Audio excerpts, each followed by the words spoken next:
च्या अधिकृत पेजवरून आमच्या नेत्या राष्ट्रवादी काँग्रेस पक्षाच्या राष्ट्रीय अध्यक्षा या महाराष्ट्राच्या पहिल्या महिला उपमुख्यमंत्री आदरणीय सुनेत्रा वहिनी अजित पवार यांच्यावर जी टीका केली, ज्या पद्धतीनं त्या पेजवर वक्तव्य केलं, ते वक्तव्य काँग्रेसच्या मनात महाराष्ट्राच्या पहिल्या महिला मुख्यमंत्री सुनेत्रा वहिनी झाल्या त्याबाबत किती द्वेष आहे, किती घृणा आहे, हे त्या वक्तव्यातून या ठिकाणी स्पष्ट होतं. काँग्रेसने खरं तर त्यांचा इतिहास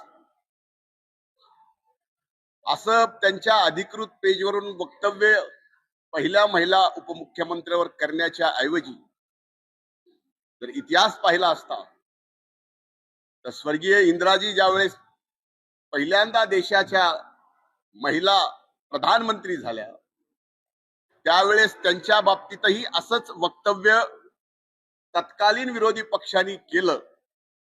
स्वर्गीय इंदिराजींनी देशाचं पंतप्रधान म्हणून ज्या पद्धतीनं कणखर काम केलं त्याच्यापेक्षाही चांगला अनुभव येणाऱ्या काळात या महाराष्ट्रात आमच्या नेत्या या राज्याच्या पहिला महिला उपमुख्यमंत्री सुनेत्रा वहिनी या ठिकाणी करून दाखवणार आहे. आणि तेच भीती, तेच आमच्या वहिनी साहेबांचा द्वेष हे काँग्रेसच्या त्या पेजवरून आपल्याला पाहायला मिळाला. खर तर तो बीडचा दौरा आदरणीय सुनेत्रा वहिनी साहेबांचा बीडचा पालकमंत्री म्हणून होता. 24 तारखेला 5 वाजल्या, संध्याकाळी 5 पासून ज्या बैठका चालू झाल्या त्या 11 वाजेपर्यंत, दुसऱ्या दिवशी सकाळी 7 वाजल्यापासून डीपीडीसीची बैठक संपून इतर बैठका संपून अधिकृतपणे बीड जिल्ह्याच्या सर्व वर्तमानपत्राच्या प्रतिनिधीला, प्रेसला, माध्यमांच्या प्रतिनिधीला हे सुस्पष्टपणाने पत्र दिलं होतं की पत्रकार परिषद नाही तर बैठकीमध्ये एकूण जे कामकाज झालं त्याचं निवेदन आदरणीय सुनेत्रा वहिनी साहेब या ठिकाणी करतील. आणि ते निवेदन वहिनी करत असताना आपण पूर्ण जर ती प्रेस पाहिली तर लक्षात येईल, निवेदन करत असताना सुद्धा आपलं संबंध दुःख विसरून त्या या महाराष्ट्राच्या मायबाप जनतेची सेवा करायला आज उतरल्यात. आणि निवेदन करताना ज्यावेळेस दादांचे 2 कामांच्या संदर्भात विषय आला त्यावेळेस वहिनी सुद्धा अतिशय भावनिक झाल्या. मी त्यांच्याकडे पाहिल्यानंतर मला असं वाटलं की त्यांचा हुंदका बाहेर येतोय का, म्हणून त्यानंतर बोलल्यानंतर माध्यमाचे प्रतिनिधी प्रश्न विचारत होते तर मी त्यांना म्हणलं की आपण आता थांबायला पाहिजे, कारण हा प्रश्न उत्तराची प्रेस नाही. अधिकृतपणे हे सांगितलेलं आहे, हे पत्र अगोदरच दिलेलं आहे की हे फक्त निवेदन करण्यात येईल, प्रश्न उत्तर पत्रकार परिषद नाही, फक्त निवेदन करण्यात येईल. हे सुद्धा माध्यमांनी लक्षात घ्यावं. आणि म्हणून या ठिकाणी मी स्वतः प्रेसला म्हणलं की आपण लक्षात घ्या, पहिल्यांदा पालकमंत्री म्हणून आल्यात,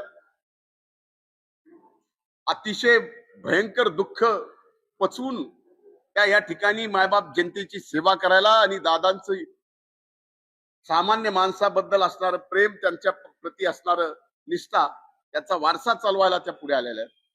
तेव्हा आपण सुद्धा त्या ठिकाणी तेवढं थोडंसं भावनिक होऊन थांबायला पाहिजे होतं निवेदन झाल्यावर.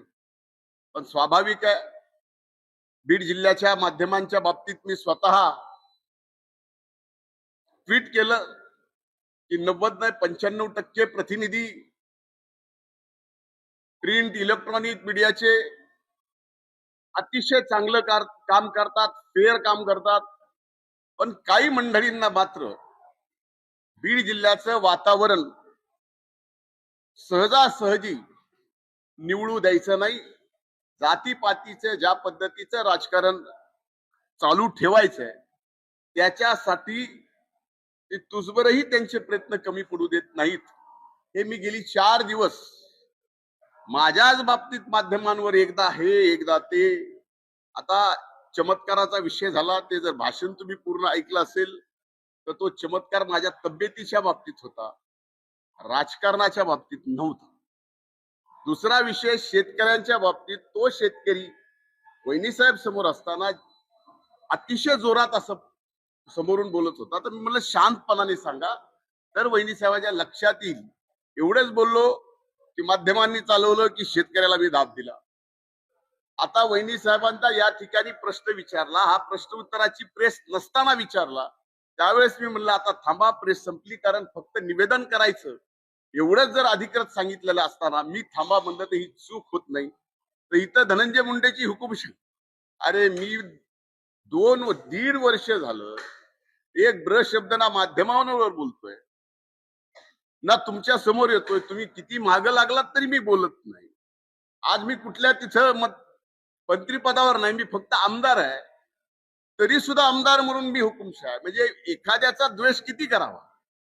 म्हणजे काँग्रेस ज्या पद्धतीने द्वेष वहिनी साहेबांवर करते आणि बीड जिल्ह्यातले ठराविक काही जण ज्या पद्धतीने माझा द्वेष करतात, हे खरंच लोकशाहीमध्ये आम्ही मायबाप जनतेला आपलं मायबाप म्हणून जे काही सेवा करत आलो, माझ्यासारख्या व्यक्तीने 35 वर्ष टाचा घासला, तो त्यावेळेस आम्ही इथं पोहोचलो. पण फक्त समाज घटकातल्या एका व्यक्तीला पूर्णपणानं टार्गेट करायचं, ते एक दिवस नाही, मागं 252 दिवस मीडिया ट्रायल झालं. आता सुद्धा तेच चालू. म्हणून माझी विनंती आहे आपल्या सर्वांना की या आमच्या भाषणाचं पूर्णपणे तुम्ही सार काढा आणि त्यातून काय तर्क काढायचे त्या तर्कावर बोला, कट करून नाही, तर्कावर बोला. माझ्या एखाद्या वाक्यावर तुम्हाला आणखीनही टीका करण्यासाठी वाव मिळू शकतो ते काढा, त्यावर तुम्ही बोला. आणि माझी या ठिकाणी काँग्रेसला, जी की पूर्णपणाने बुडालेली आहे, म्हणून 252 दिवस आजही काहीही दिसत नाही. सर्वांना एकच व्यक्ती दिसतो. त्या व्यक्तीला मी समाजकारणात आहे, राजकारणात आहे, माझ्यावर त्या बाबतीतले द्वेष काढून काहीही टीका करावी मला मान्य आहे.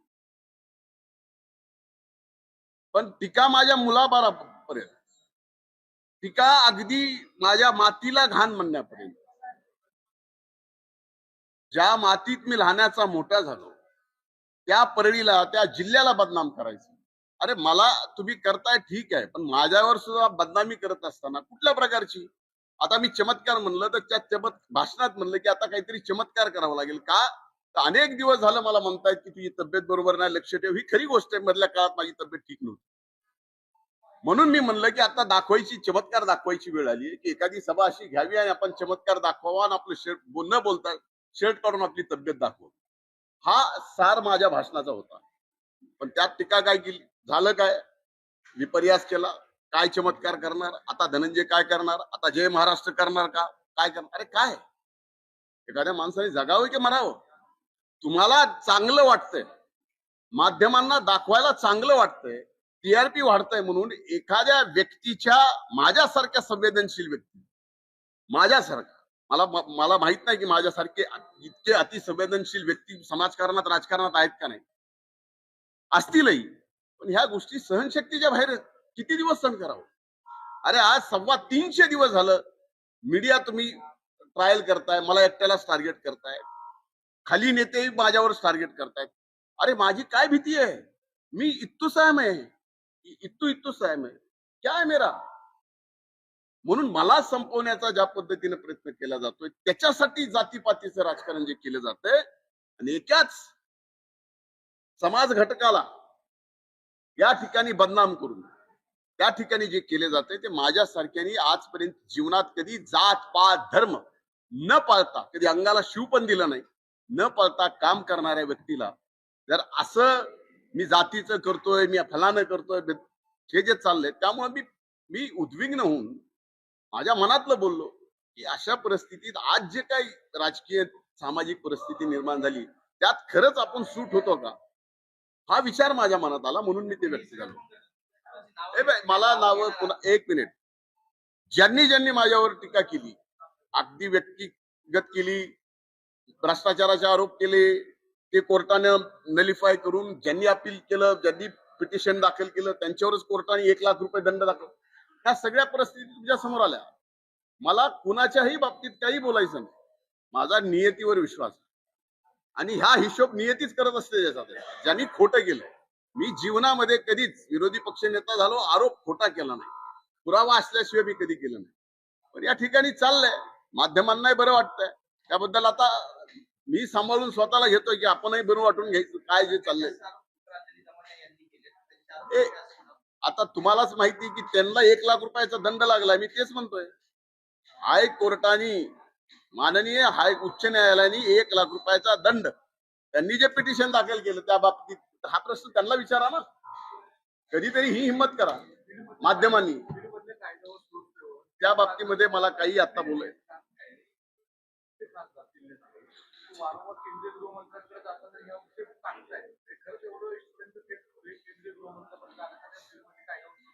हे बघा, आज या बाबतीत मला काही बोलायचं नाही. येणारा काळ हे दाखवून देईल. कालपर्यंत ज्यांना बरं वाटत होतं की बीड जिल्ह्यात कायदा सुव्यवस्था अतिशय चांगली आहे, आज विषय फक्त त्यांच्यावर आला की बीड जिल्ह्याची कायदा सुव्यवस्था बिघडली. हे जे दुट्टप्पी चाललंय ते कुठेतरी बंद व्हायला पाहिजे. हे आम्ही बंद करू शकत नाही, आम्हाला काय या बाबतीत बोलायचं नाही. माध्यमांनी हे बंद करायला पाहिजे. आणि माझी हात जोडून विनंती आहे की माध्यमांना सुद्धा हे बीड बीड परळी बीड हे त्याचे बदनामी चालली आहे, आम्हाला काय करायचंय ते करा. आता आम्हाला मला तर गमवण्यासारखं काय राहिलेलं नाही, त्यामुळे काय माझ्या व्यक्तिगत करायचं करा, माझ्या मातीला बदनाम करू नका. धन्यवाद.